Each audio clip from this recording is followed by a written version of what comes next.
How are investors leveraging your advancements to create alpha or increase revenues?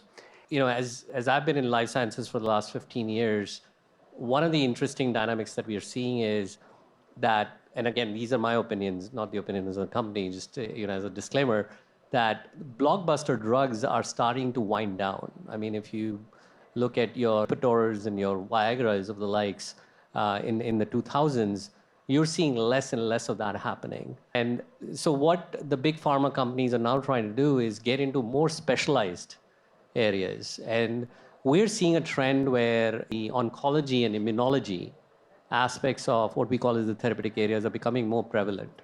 And there's a lot of focus on that.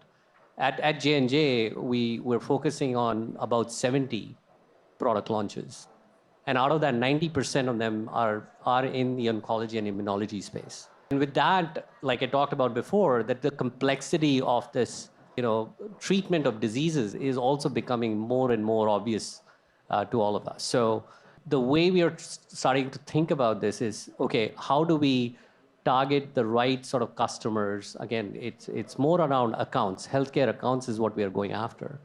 So the more we can understand the healthcare accounts, which you think about the hospitals, you think about the big companies out there that are purchasing in bulk, those are the ones we are trying to now target and trying to sort of understand better. And so that's one shift that we're seeing. The other is a lot of these major products, billion-dollar drugs are coming off patent. What we call is LOE as well.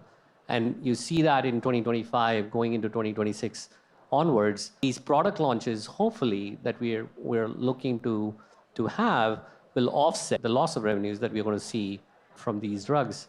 The other aspect that we are seeing is the Inflation Reduction Act. And this is where pricing pressures are starting to kick in for pharmaceutical companies. And we're also looking, how do we sort of counter that as we move forward? So, and even more push than into the oncology and immunology space, especially for big pharma.